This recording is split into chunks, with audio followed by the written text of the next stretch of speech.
all of you with interest in the Dhamma. This Friday we learn about Dhamma practice like normal.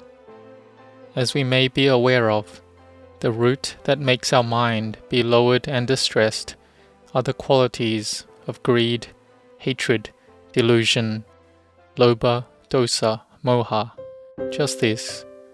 And the mind that is bright is the mind that has no greed, no hatred, no delusion, alobha, adosa, amoha.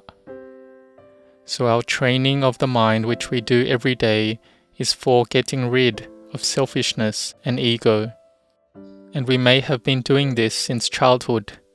Children mostly don't know about greed, hatred and delusion, but they may have been training their mind since young, like when their parents have been teaching them to build goodness since young. They may take their child to build goodness by giving alms food to the monks, and the child feels at ease at offering the alms food. And when the child has done acts of self-sacrifice, helping out others in small ways, they have inner happiness.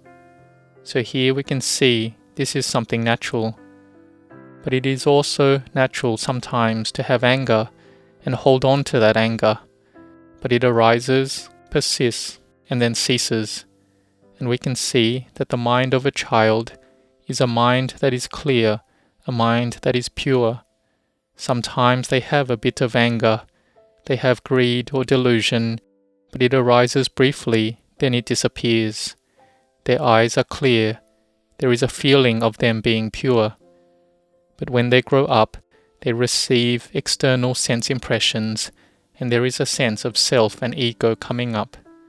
The sense of me being different to them arises more and more. Being in society, there is comparing with others.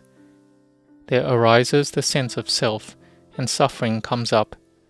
The greed, anger, and delusion constantly increase, and increase. This makes one feel that the mind is all over the place and muddled.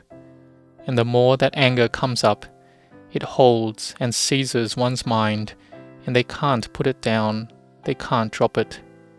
So the Buddha said that there is no grip like dosa, hatred. It's something that holds firmly. This hatred grips our heart firm. So it's not just only with a particular individual, but it's with every mind that arises. We have had anger before. We have been bound up with anger and tied up with wanting revenge. Everyone has had this before. And this applies to any circumstances, whether best friends or a husband and wife that love each other. They must have moods, which leads to conflicts and disputes.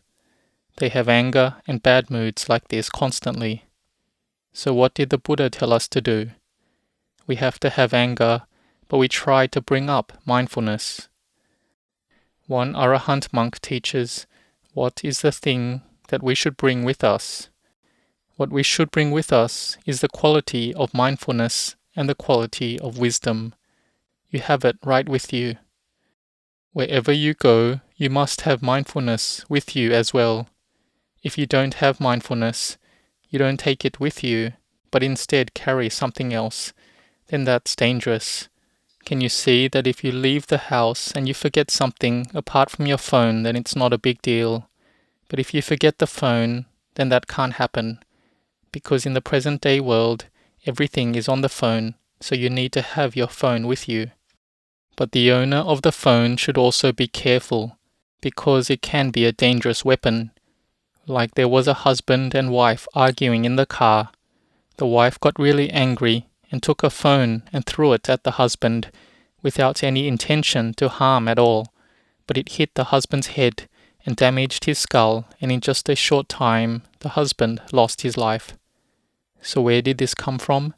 It was because dosa, anger, arose, and it wasn't kept in check. They weren't careful, they didn't restrain it, and so it arose like this. So this is anger and ill will, which has been around ever since the Buddha's time.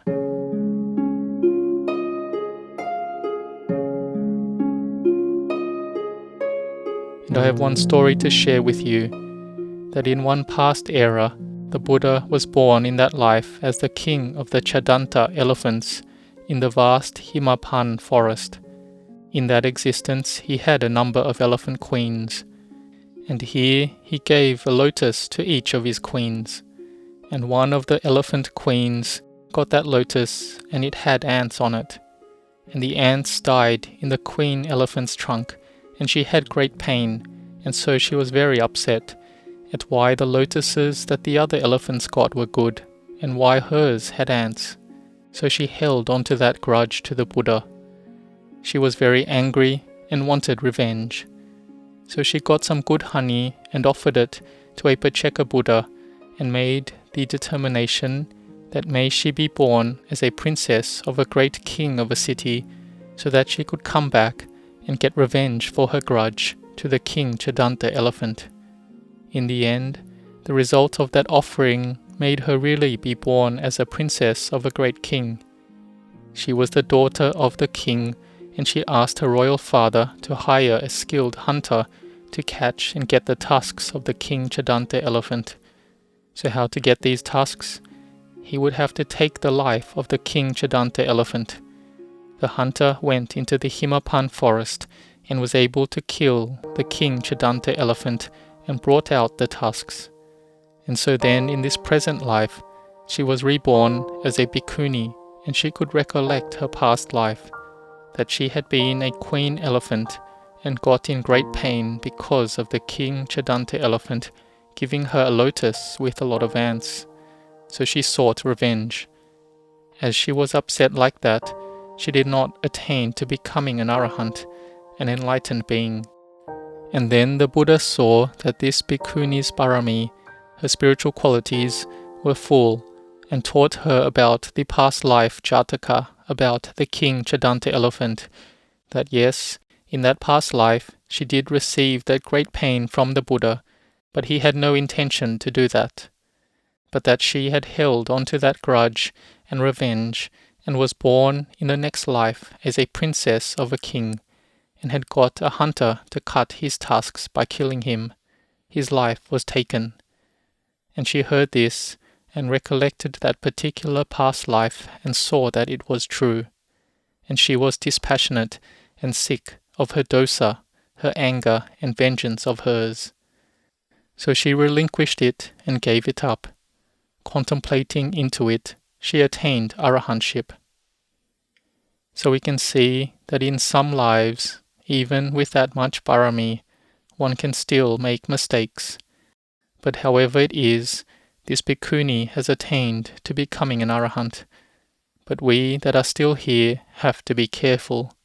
This is an example for us, that if we have anger arise, have greed arise, have delusion arise, then we have to keep it in check, restrain it, and have mindfulness. You have to take it with you. The Arahant monk said that the most important thing you have to take with you is mindfulness. Not an iPhone, not your phone. You can forget that, but you can't forget mindfulness. And everyone does have this mindfulness. And the monks who come to ordain, it's not that when they ordain, then their anger disappears, their greed and delusion disappears. It's not like that. They ordain, and it's a convention. The day before, they were a child of a householder. They were just a householder, and then they ordain today and take up the convention of being a monk. But they are not yet a real monk. It's not that one ordains, then instantly the greed is gone, the anger is gone, the delusion is gone. It's not like that. They are still the same as a householder as they were before. It's not any different. But they are different in that they have the uniform that they receive from the merit and parami of the Buddha. And they will then build goodness. They try to let go of greed, try to let go of anger, try to let go of delusion. And if one can't do this, then train to have khanti, patience, forbearance. This is having mindfulness to the level of forbearance, to the level of suppressing the mind when you have moods and emotions coming up. And when you have this already, then try to develop your mind to have metta, loving kindness. And in this world these days, just for a small thing, people can kill, fight, and harm each other. There's a lot of this in present-day society. So the important thing is that if one of the persons has a cool mind, then even if the other person has a hot mind, then it won't get serious. But if both are hot-headed, then it's hard, it's difficult. Even with monks living together, they may have problems like this as well. I'll share with you a story of when monks go tudong, wandering together. They head out 3 or 5 monks, but the others will look at when they come back to the monastery, how many of the monks come back together. Because when they go walk tudong, they meet problems, they meet obstacles. One wants to stay and practice in a certain place. I want to stay here, but another wants to go on. One monk walks fast, the other monk walks slow, but they are traveling together. They go together for a while, and then their patience and forbearance decreases and decreases, and the monks start separating. From what? Because of their own reasons. Each person has their own reasons. They have a sense of self, an I, me, and them. Then problems arise. 5 monks went, but when they come back to the monastery, there are 2 or 3 monks. Hey, where's that other monk? Why isn't the other monk coming back? Then the others know that there had to have been differing views and opinions. They didn't get along.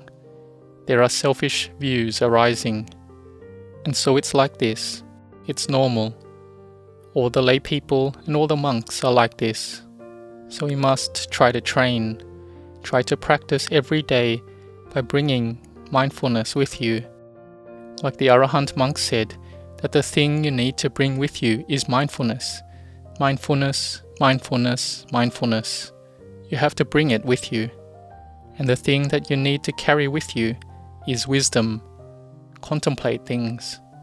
Or at the least, be patient first. Bear it first. Forbear and be patient first. So here we understand it as being the case for everyone. Like for dosa, anger, we all have this. And so we must try to train and practice Dhamma. Because if we can practice, then samadhi, concentration arises, rapture and inner joy arises. And then we're able to deal with the emotion or feelings coming up. But if we can't do anything about it, then bear with it. Be patient. Suppress and contain our minds. So keep trying at it. And later our minds will be cooler, bit by bit. We will know how to restrain and keep the mind in check. Because we know that if we follow our moods and emotions, then danger can arise. Like we have seen in the Jataka stories of those who didn't endure it. They may have done something wrong and made a mistake. They could take the life of another. But when they become aware of what they had done, it was too late. They have harmed already, and they had done the wrong thing. So we have to be careful and be intent to set our minds on training and practicing well. Do this continually. So since young, children and students, then train in it. If you don't train in it, then later when you grow up, it will be a part of your character. So children should train to have a cool mind, be cool-headed, have a mind that is considerate and generous, have a mind that has metta. Then our mind gets better. So may all the Dhamma practitioners try to train your mind like this. May you grow in Dhamma.